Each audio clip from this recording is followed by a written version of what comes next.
Essayez de ne jamais manquer une réunion de prière au cas où le Saint-Esprit viendrait. Regardez, il y a un diacre qui lui a prodigué un sage conseil. Puisque l'enfant cherchait sa Pentecôte à lui. Il cherchait à être rempli du Saint-Esprit. Il cherchait à être baptisé du Saint-Esprit. Donc le diable lui a conseillé, ne manque pas un seul programme de l'église. De notre église, de notre assemblée chrétienne. Mais ce qui manque, mon fils, est-ce que ce jour-là, le Saint-Esprit descend sur les gens? Tu vas rater ce que tu recherches avec ardeur. Donc ne manque pas ce jour-là. Ne manque pas un seul programme. Le diable lui avait conseillé cela. C'est un sage conseil. Je vais vous dire une chose. Si vous voulez vraiment que le Saint-Esprit vous remplisse à vous, si vous voulez vraiment vivre votre Pentecôte, ne manquez pas un seul programme de l'église. Ne manquez pas un seul programme que nous faisons. Suivez tous nos programmes. Et si vous n'êtes pas de notre assemblée chrétienne, vraiment que vous êtes d'une autre assemblée chrétienne, vous qui m'écoutez sur nos chaînes YouTube, ne manquez pas un seul programme de votre assemblée chrétienne. Alléluia.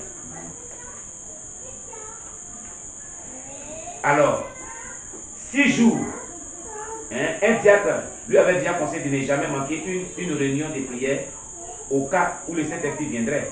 6 jours sur 7, il assistait aux réunions de prière et aux études bibliques de son église de la région. Il fit cela fidèlement pendant 13 ans. Écoutez, ce n'est pas 13 jours, ce n'est pas 13 semaines, ce n'est pas 13 mois. Evan Robert n'a pas manqué un seul jour de culte, une seule étude biblique, un moment d'intercession pendant 13 années. Bien compté, pendant 13 ans, Evan Robert n'a pas manqué un seul jour de culte chez lui. Quelle fidélité!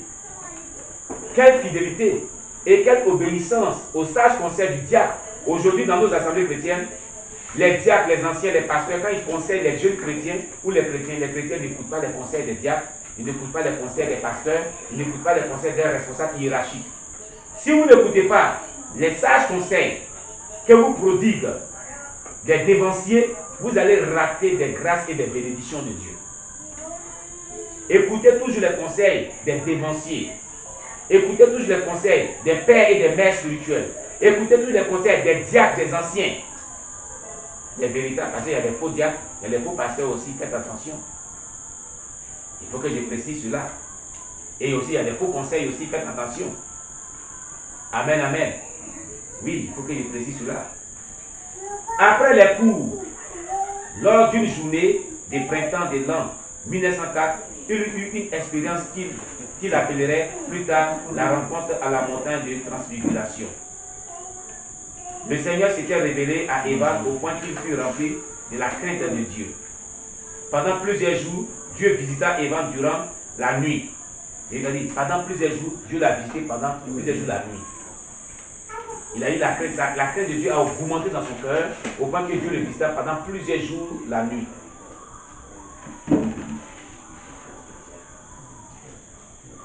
Alléluia. Lorsqu'on lui posa des questions à ce sujet, il disait que c'était indestructible, c'est-à-dire qu'il ne pouvait pas exprimer cela. Il craignait d'aller au collège dans une autre ville car il avait peur de manquer ses rencontres avec Dieu. Tellement que Dieu l'a visité pendant plusieurs jours, il avait crainte de rater une seule visitation de Dieu s'il partait au collège. Donc il avait cessé d'aller à l'école. Il avait cessé d'aller à l'école, au collège. Amen. De peur de manquer ses rencontres avec Dieu. C'est-à-dire chaque jour, Dieu le visitait chez lui. Chaque jour, Dieu le visitait chez lui. À cause de la crainte de Dieu qu'il avait. Donc il s'est dit, mais si je vais au collège, dans notre ville où il fréquentait, là où Dieu me visite, est-ce qu'il va me visiter? Donc il a cessé d'aller à l'école à cause. Le 29 septembre 1904, Evan et des amis allèrent dans une convention chrétienne à quelques kilomètres de son école. Un évangéliste, Seth Joshua, dirigeait la réunion. À la fin de la réunion, Evan fut ébranlé par l'œuvre de Dieu en lui. L'évangéliste dit alors, oh là là, ça sort dans la caméra.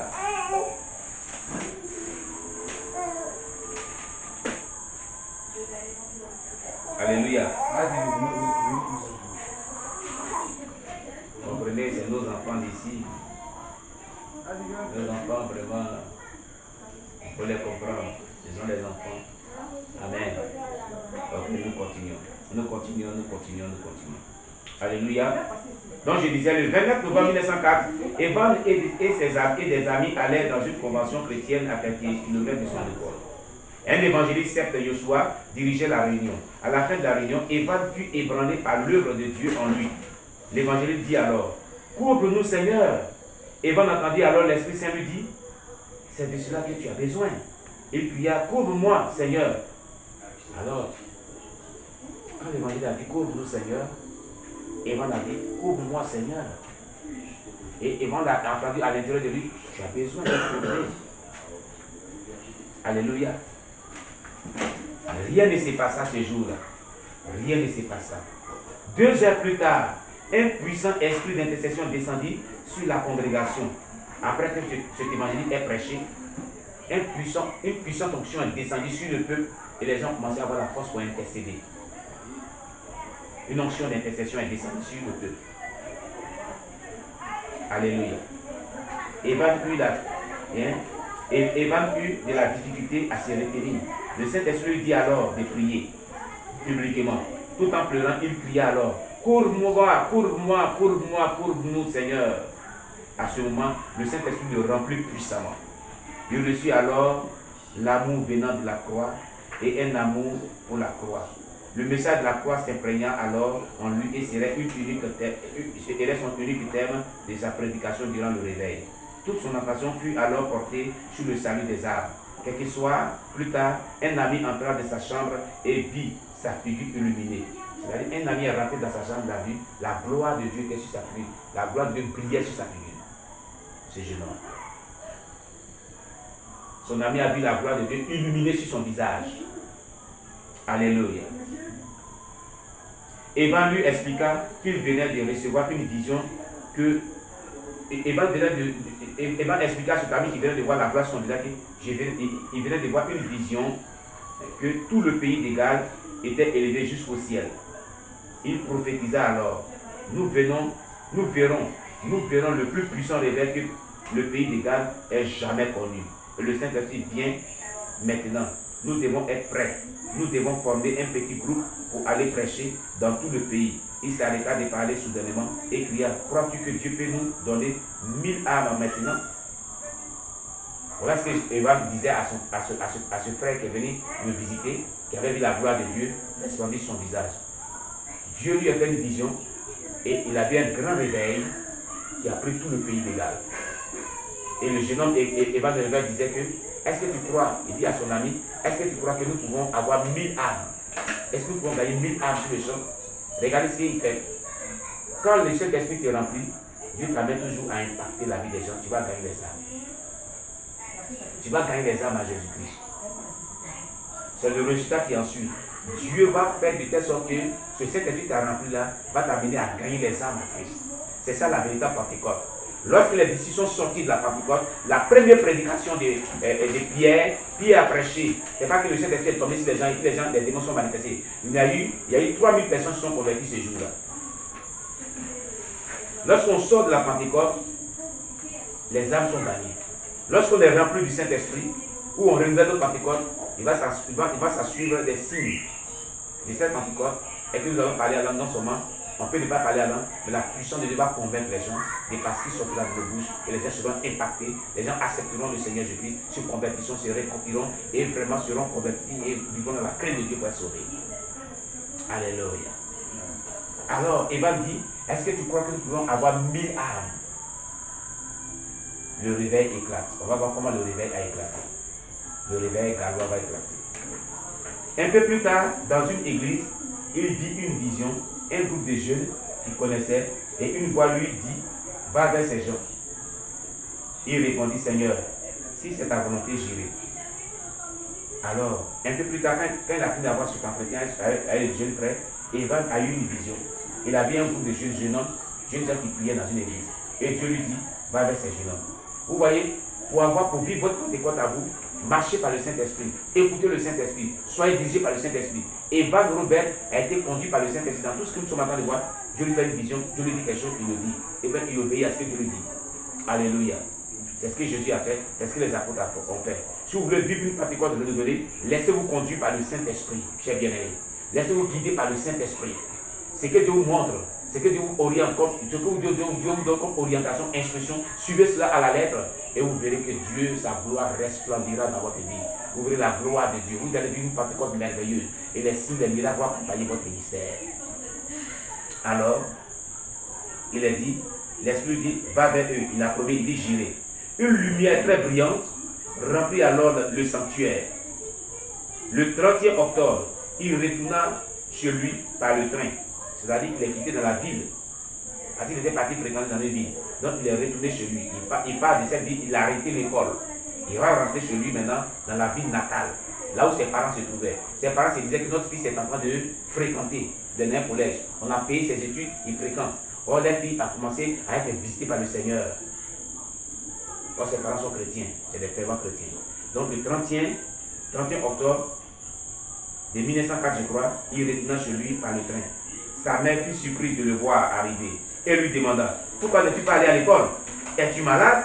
Il répondit que l'esprit l'avait ramené pour travailler parmi les jeunes gens de l'église locale, la chapelle Morija. Morija est le lieu où Dieu avait demandé Isaac en sacrifice et où avait été bâti le temple.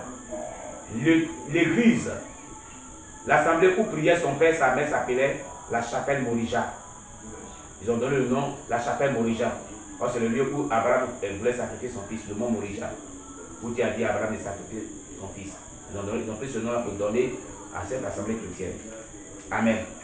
Donc, sa maman est là, elle est surprise, elle voit Evan Robert qui arrive. Son fils qui arrive, en plein milieu scolaire. Mais qu'est-ce que tu as? N'es-tu pas allé à l'école? Es-tu malade? Y a-t-il un problème? Il dit non. Dieu m'a visité, il m'a dit de venir visiter les jeunes gens. Il m'a montré les jeunes gens en vision de notre église. Il m'a dit de venir leur donner un message. Il m'a dit de venir les visiter. De nos jours, si c'était comme ça, les parents charnels vont crier au scandale. Ils vont dire que ce papa est devenu fou. Alléluia. Écoutez, ça me fait rappeler ce que la décision que j'avais prise. Quand Dieu m'a mis là, j'étais en classe de 4e. Moi, j'étais en classe de 4e. Le jour que j'ai passé en 3e, il partait faire mon inscription au lycée modèle d'Abobo maintenant, qui était ancien SEMA, le SEMA d'Abobo au Grand Marché. Lorsque mon éducateur, qui était l'un de mes fils spirituels, m'a donné les fiches d'inscription et que j'ai attrapé les fiches d'inscription, le Saint-Esprit est descendu sur moi. Il a dit, école est finie pour toi à partir d'aujourd'hui. Tu vas me servir. Comment annoncer cela à ma maman? Comment annoncer cela à mes parents? Ma maman a tellement souffert pour me mettre à l'école. Elle a placé tout son espoir sur moi. Et moi, j'avais voulu vraiment honorer ma mère. Je voulais être un pilote de l'air. Et j'étais un brillant élève. Je passais vraiment en classe supérieure avec une mention très bien. Je passais en classe de 3e avec une mention très bien. Je travaillais bien, il y avait une bonne moyenne. Alléluia. Je n'étais pas parmi les mauvais élèves. Disons, je n'étais pas parmi les mauvais élèves. Alors, quand mon grand-père a pris ça, mon grand-père, il y a un de mes grands-pères qui venait d'avoir son bac. Il était quitté à San Pedro. Il avait son bac, donc il était à l'université pour la première année. Il est venu me trouver chez mes parents spirituels. Il dit, tu es fou, tu délires. C'est une folie. Dieu n'est pas dit que quelqu'un qui est très intelligent, son papier qu'il va faire, c'est celui qui va faire, c'est celui qui va l'aider à travailler demain. La Dieu ne va pas dire qu'il va laisser ça pour aller le servir. C'est une folie. Tu deviens fou. Il va dire à maman, on va t'envoyer à Bergerville. Où on amène les fous pour te soigner parce que tu délires. Parce que tu délires. Il a dit grand-père, je ne suis pas fou. Il est professeur, mon grand-père, il s'appelle Alain Bertrand. Il est professeur aujourd'hui, il est professeur à Digo. À Digo, il est professeur. C'est bon cycle, professeur de maths physique, je crois. Il connaît papier, hein. En tout cas, il connaît papier. Comme je le dis terre à terre en français de Côte d'Ivoire. Donc, c'est quelqu'un qui a réussi dans ses études. Voilà, c'est ce qu'on peut dire en bon français. Amen. Alors, je lui ai dit que je ne suis pas fou. Je suis normal. Mais Dieu me dit de laisser l'école pour me consacrer, que je vais faire lui son école. Il a appelé maman. Maman a pleuré. Un jour, maman elle va rendre son témoignage. Il va appeler un journaliste. On va faire un temps d'antenne. Et puis elle va dire son impression. C'est qu'elle ressentait quand elle a appris que j'ai quitté l'école. Elle va vous dire cela. Alléluia. Mais maman n'est pas dans le dépouillement. Maman me mèche tout ça là. Je lui ai parlé, je suis parti. Priez pour ma maman. Elle me mèche encore. Voilà. Alléluia. Voilà. Alors, qu'est-ce qui va se passer? Je suis en dentelle. Et il m'a laissé. J'ai persévéré. Je ne suis pas allé m'inscrire. Et voilà que j'ai fait ma première formation pastorale. Et quand je devais sortir, j'ai appelé mon grand frère. Il est venu assister à ma première sortie pastorale. Vraiment, il était tellement fier. Parmi tous ceux qui étaient pasteurs, il était le plus jeune. C'était les personnes âgées. On a fait la sortie pastorale à Bobo Zepia. Il dit, ah, avec mon diplôme, il était fier d'avoir le diplôme pastoral à mes côtés. Et il dit vraiment, ah bon, donc on a fait les sérieux alors. Il a appelé notre maman, il a dit, ah, ton fils là, il a eu son diplôme pastoral, c'est sérieux. Vraiment, il ne dit pas, c'est pas une police, c'est sérieux. Mais malgré tout ça, maman n'était pas contente. Elle voulait de moi un fonctionnaire de l'État. Parce que pour elle, les pasteurs souffrent beaucoup d'avoir de réussite. Et ces 20 années de preuve dans le ministère, maman en a souffert. Parce que maman a perdu son mari. Et vraiment, elle ne travaillait plus, elle ne pouvait plus vraiment faire son commerce parce que c'est une grande commerçante. On lui a dit de ne pas faire le commerce, elle guillait le poisson auprès des femmes qui vendaient la quitter. Donc on lui a dit qu'il ne voulait pas qu'elle continue à cause de la chaleur et du feu. Donc il va lui donner à manger. Elle m'appelait souvent pour dire que non, tu dis que tu es pasteur. Envoie-moi l'argent, j'ai mangé, j'ai faim. Je suis malade, je ne peux plus travailler. Bref, il ne va pas parler de ça. Un jour, elle va parler de ça elle-même, comme c'est qu'il lui a dit. Que Dieu nous bénisse. Alors, chers bien-aimés, c'était une folie. Si c'était quelqu'un de d'autres, je vais dire, mais c'est une folie. Quelqu'un le met à l'école, et puis il apparaît. La maman dit, mais tu es devenu fou. Mais cette maman était spirituelle. Donc, j'ai ouvert une petite du camp pour dire que moi, si j'ai vécu cela, Dieu m'a enlevé à l'école pour le servir. Amen. Aujourd'hui, je suis professeur de théologie. J'ai fait formation pastorale. J'ai eu le niveau BAPA, c'est-à-dire le brevet d'études théologiques. J'ai eu le bac en théologie. Et je suis en licence. J'ai fini ma licence, je dois sortir. Et peut-être en août, bientôt on va avoir une réunion, nous appeler. Si Abidjan est déconfiné, en août, on va faire notre sortie de licence. Et je salue tout le monde de passage. Je demande que vraiment les gens me soutiennent pour ma licence. Parce qu'il y a la touche à payer, il y a la cérémonie, je vais faire une grande fête et puis un agapé pour se réjouir. Parce qu'avoir la licence en théologie, ce n'est pas chose aisée. Il faut beaucoup bosser. Après la licence, j'ai fait la maîtrise. Si Dieu me fait grâce, après la maîtrise, j'ai fait le doctorat. Et je sortirai avec un PhD en théologie. Alléluia. Vous appréciez souvent les messages, les enseignements qu'il donne. Écoutez très bien. Chers bien-aimés, la théologie m'a beaucoup aidé. Moi, je suis né dans le Seigneur des parents spirituels. Je vous ai dit, je ne savais pas lire et écrire. Je n'ai pas fait études bibliques. Mais c'est la théologie là qui m'a aidé. Et il y a certains frères qui écoutent souvent, qui suivent notre chaîne, qui disent la théologie n'est pas bonne, la théologie n'est pas bonne. La théologie c'est quoi? J'en profite pour vous parler. La théologie signifie l'étude qui relate l'histoire que les hommes ont eue avec Dieu, c'est tout. Donc quand tu prends ta Bible que tu lis là, tu fais la théologie, sans le savoir. Tu relates l'histoire que les gens ont eue avec Dieu, c'est tout. Tu relates l'histoire que les gens... L'étude biblique que tu fais là, c'est la théologie. C'est comme on a fait là, c'est la théologie. Les gens pensent qu'on parle de théologie, c'est un mystère, c'est les longs mots, toutes ces longues phrases, longs noms, tout ça. Oui, effectivement, dans la théologie théologienne, il y a les longs mots, il y a les longues phrases. Mais la théologie, c'est l'étude biblique. La théologie, c'est le fait de prêcher. La théologie, c'est tout ça, c'est ce qui signifie la théologie en quelque sorte. Que Dieu vous bénisse. Il a simplifié un peu la définition de la théologie. C'est une parenthèse. Amen. Alors, on continue. Pourquoi n'es-tu pas allé à l'école? Es-tu malade? Il répondit que l'esprit m'avait ramené pour travailler parmi les jeunes gens de l'église locale, la chapelle Morija. Morija est le lieu de Dieu où Dieu avait demandé Isaac à sacrifice, où avait été bâti le temple. Il dit aussi à son frère que d'ici quelques jours, il verrait le plus grand réveil que le pays de Gad avait jamais connu. Donc, Evan Robert annonce à son frère, l'un de ses frères dans sa famille, que d'ici peu de jours, tu verras le plus grand réveil que notre pays n'a jamais connu. Pourquoi le dit? Parce que Dieu lui avait montré ça en vision et Dieu lui avait parlé. Pourquoi? Parce que Evan Robert avait cherché la face de Dieu. Evan Robert avait prié, jeûné, prié pendant 11 ou à 13 ans, non-stop. Il ne partait pas jouer.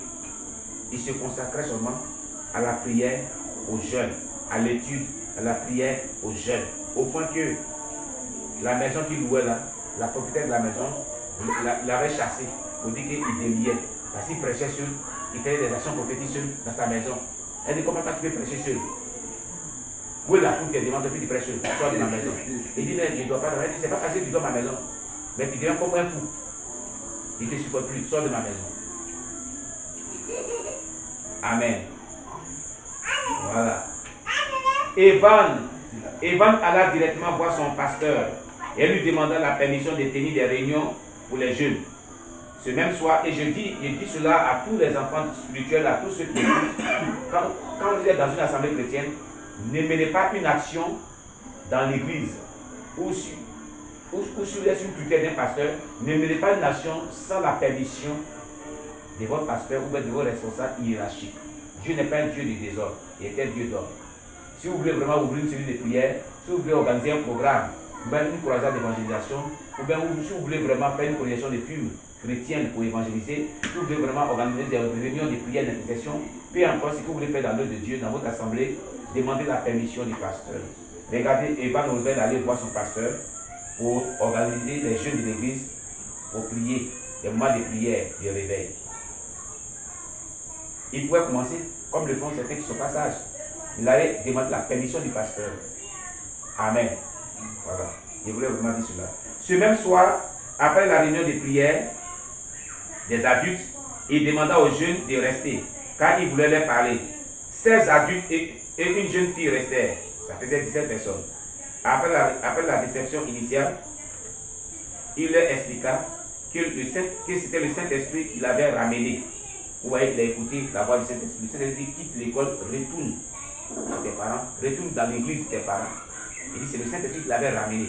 Donc quand vous suivez les instructions du Saint-Esprit, comme je l'ai dit, comme Jésus l'a suivi, comme les apôtres l'ont suivi, vous verrez un réveil spirituel, vous serez rempli du Saint-Esprit. On n'est pas rempli du Saint-Esprit parce qu'on n'écoute pas la voix du Saint-Esprit. On ne se laisse pas diriger par le Saint-Esprit. On ne se laisse pas vraiment conduit par le Saint-Esprit.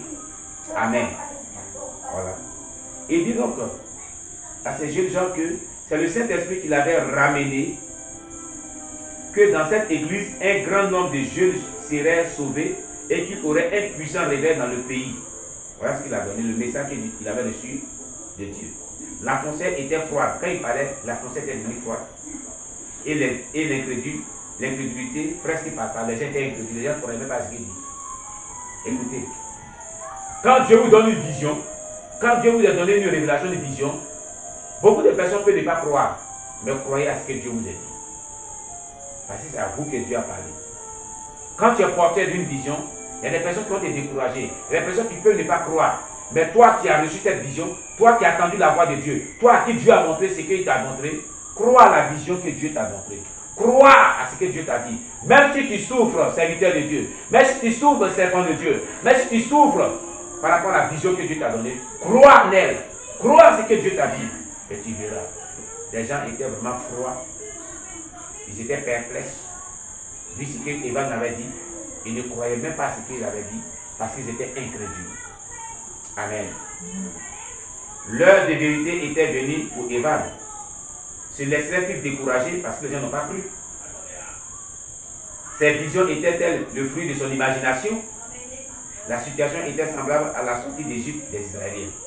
Les gens l'ont découragé, les gens étaient incrédules. Cet enfant il irait, qu'est-ce qu'il est venu encore nous dire?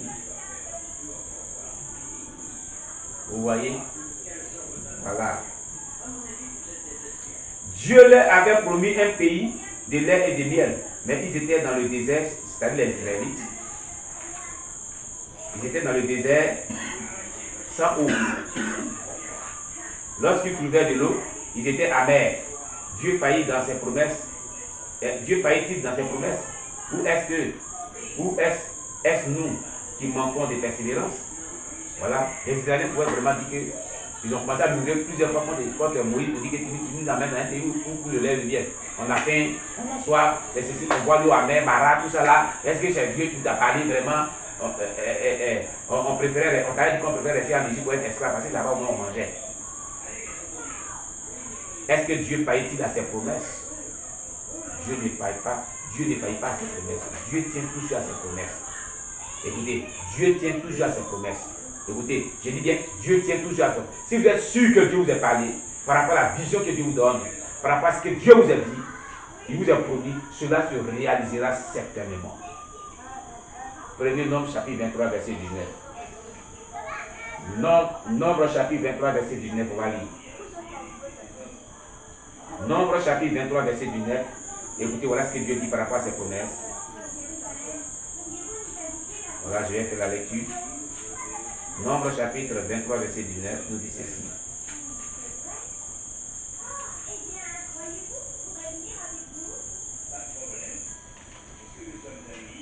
Amen. Est-ce que vous êtes à la page? Nombre chapitre 23, verset 19, nous dit ceci. Dieu n'est point un homme pour mentir, ni fils de l'homme pour se repentir. Ce qu'il a dit, ne le fera-t-il pas? Ce qu'il a déclaré, ne l'exécutera-t-il pas? Vous avez compris? Dieu n'est pas un homme pour mentir, ni fils de l'homme pour se repentir. Ce qu'il dit, il le fait. Ce qu'il a déclaré, il le réalise. Donc si Dieu vous a fait des promesses, rappelez-le, vous prenez ce passage, vous le proclamez, et vous dites à Dieu, la Bible déclare dans Nombre 23, verset 19, que tu n'es pas un homme pour mentir, ni fils de l'homme pour te repentir. Ce que tu as dit, tu le fais. Ce que tu as déclaré, tu le réalises. Alors tes promesses que tu m'as faites, réalise-les, Seigneur. Matérialise-les dans ma vie. Il faudrait que ces promesses se réalisent, se matérialisent dans ma vie. Au nom de Jésus.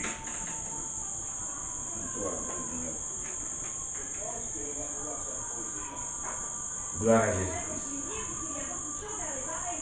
Alors, est-ce que, comme on a dit, Dieu faillit-il dans ses promesses, ou est-ce que nous manquons de persévérance? Evan préféra passer pour un fou plutôt que de manquer l'opportunité de Dieu. Donc, il a dit, bon, peu importe, les gens pourront pas, moi